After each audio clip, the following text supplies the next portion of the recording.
ढाका गांव में स्थित हरिजन सेवक संघ के माता कस्तूरबा गांधी छात्रावास की छात्राओं को हॉस्टल से बिना किसी नोटिस के बाहर निकाले जाने का मामला हाई कोर्ट में पहुंचा। आपको बता दें कि सितंबर माह से शुरू इस हक और अधिकार की लड़ाई में पीड़ित छात्राओं ने काफी संघर्ष किया। देश के अलग अलग राज्यों से दिल्ली पढ़ने आई छात्राओं ने गांधी आश्रम प्रबंधन सदस्यों के ऊपर कई आरोप लगाए, जो कि साफ साफ देखे जा सकते हैं। पीड़ित छात्राओं ने इस मामले में हस्तक्षेप करने के लिए दिल्ली सरकार के मंत्री, तिमारपुर विधायक दिलीप पांडे, दिल्ली महिला आयोग व दिल्ली पुलिस के आला अधिकारियों का दरवाजा खटखटाया, लेकिन किसी भी तरह की मदद न मिलने पर यह छात्राएं सत्याग्रह पर बैठ गईं।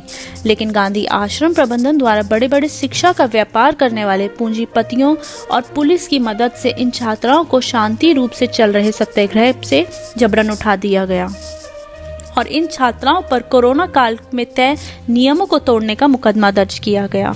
उस वक्त तिमारपुर वार्ड नंबर 12 के कांग्रेस निगम पार्षदा अमरलता सांगवान व कांग्रेस वरिष्ठ नेता कप्तान सांगवान ने महत्वपूर्ण भूमिका निभाते हुए इन छात्राओं को जमानत दी।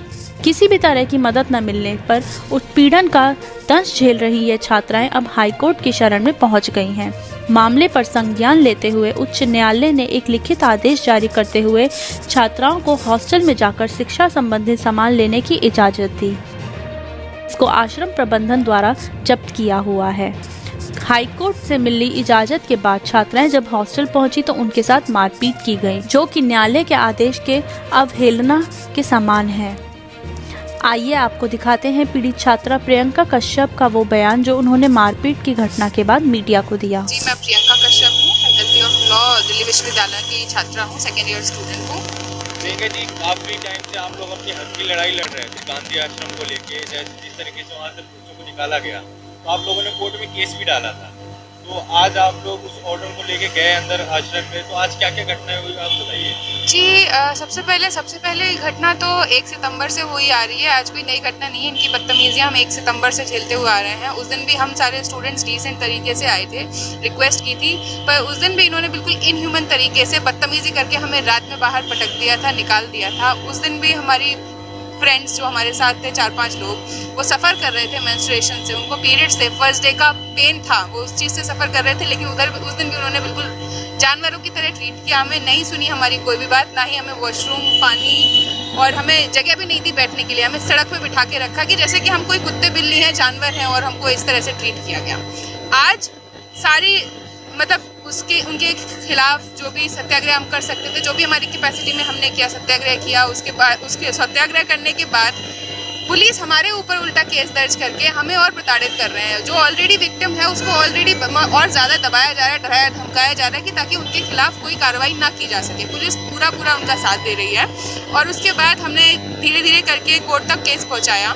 कोर्ट केस होने के बाद जब कोर्ट का ऑर्डर आता है, जब कोर्ट हमें अलाउ कर रहा है, तो हमारा परेशानियों को समझते हुए कि हमारी पढ़ाई इतना ज़्यादा हैम्पर हो रही है, इन सब चीज़ों से इतना अफेक्ट हो रही है, क्योंकि हमारे पूरे करियर, ज़िंदगी का सवाल है। माँ बाप ने हमें यहाँ भेजा है पढ़ने के लिए, कुछ बनने के लिए, ज़िंदगी सुधारने के लिए, और वही चीज़ नहीं हो पा रही है। कोर्ट ने इस बात को समझते हुए अलाउ किया हमें कि हमें पढ़ने के लिए हमारी बुक्स, लैपटॉप या चश्मा, जो भी ज़रूरत का सामान है वो हम वहाँ से निकाल सकें। जो ज़रूरत का नहीं है वो वहाँ रहने दें।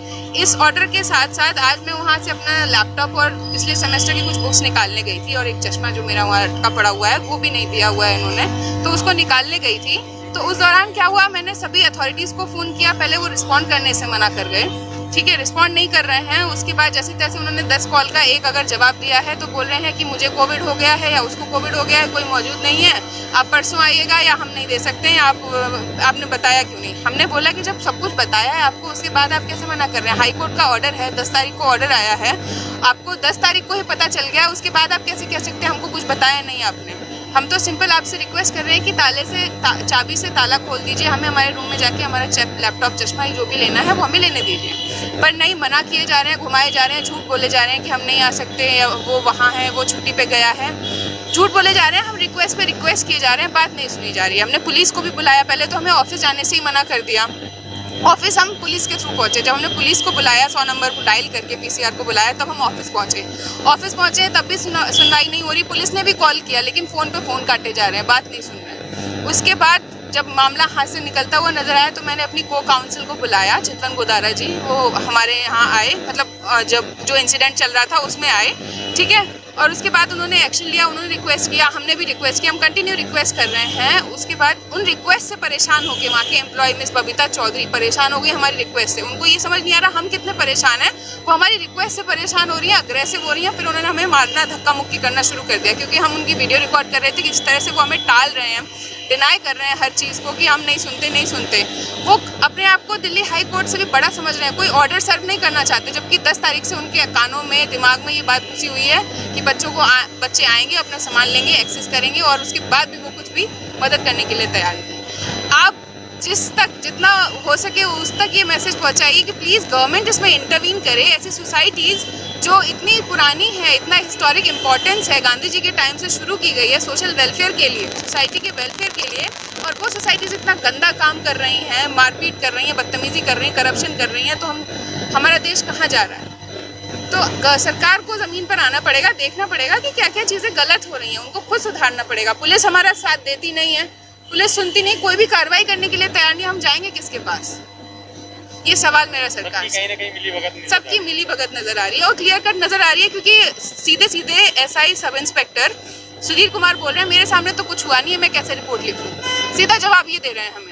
100 नंबर वाले बोलते हैं, पीसीआर बोलती है कि 100 नंबर वाले कोई रिपोर्ट दर्ज नहीं करते हैं, हम कैसे रिपोर्ट दर्ज कर लें? मतलब पूरा पागल बनाने की कोशिश करी जा रही है। लॉ के स्टूडेंट्स के साथ, एक एडवोकेट के साथ ऐसा हो सकता है तो दुनिया में किसी के साथ कुछ भी हो सकता है। हाईकोर्ट के आदेश पर पीड़ित छात्राएं जब हॉस्टल में अपना सामान लेने पहुंची तो उनके साथ उनकी अधिवक्ता भी साथ थी, जिसके सामने आश्रम प्रबंधन से जुड़ी महिला वार्डन ने पीड़ित छात्राओं के साथ मारपीट की और बीच बचाव में अधिवक्ता को भी चोटें आई। देखिए इस घटना पर उन्होंने क्या कहा। मैटर हाईकोर्ट में सब्जुडिस है, तो मैं बस उसके बारे में इतना ही बताऊंगी कि हरिजन सेवक संघ नामक यहाँ पर किंग्सवे कैंप ढका कॉलोनी में एक संस्था है जो कि कस्तूरबा गांधी के नाम पर हॉस्टल रन करें, गर्ल्स हॉस्टल।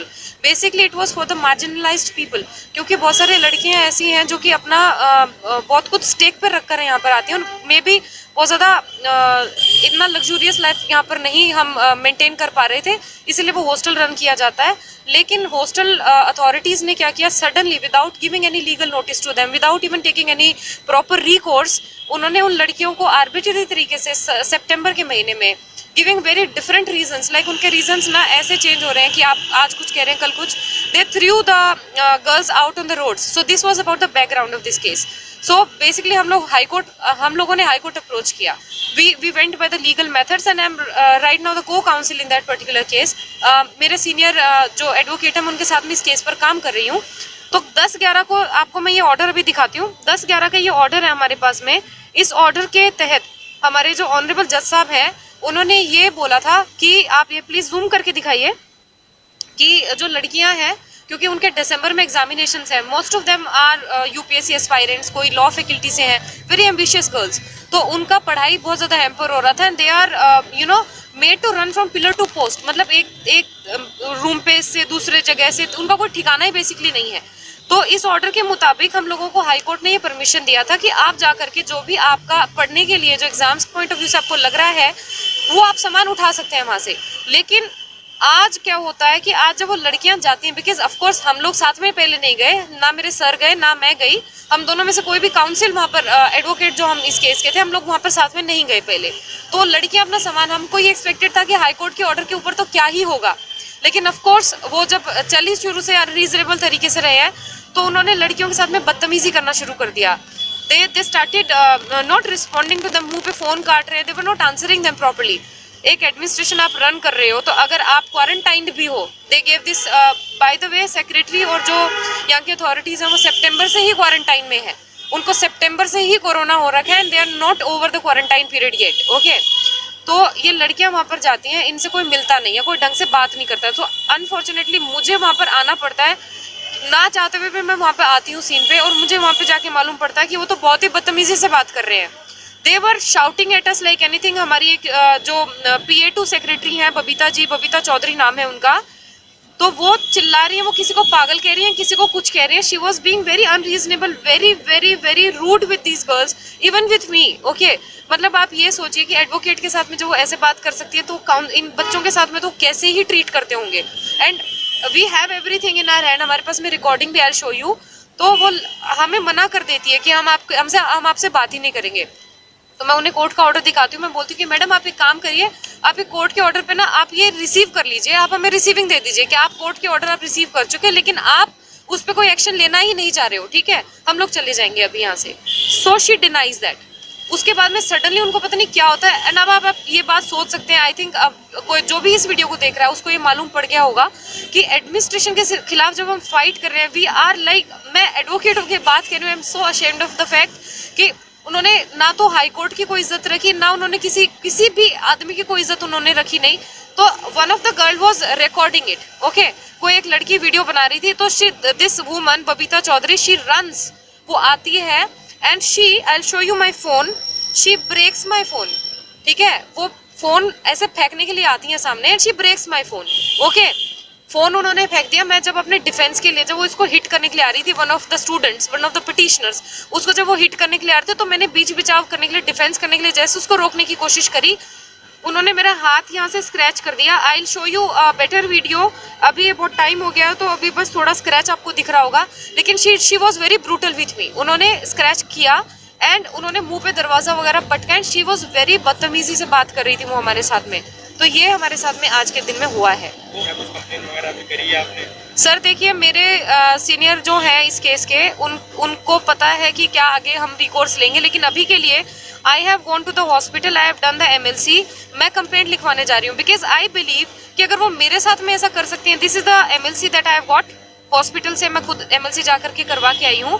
तो as per my seniors direction कल हमारी डेट है, तो बाकी सर अपने आप डिसाइड करेंगे कि कल उनको क्या करना है, लेकिन आपके सामने मैं इतना बता सकती हूँ कि अभी मैं फिलहाल कंप्लेंट लिखवाने जरूर जाऊंगी। I will not leave this woman.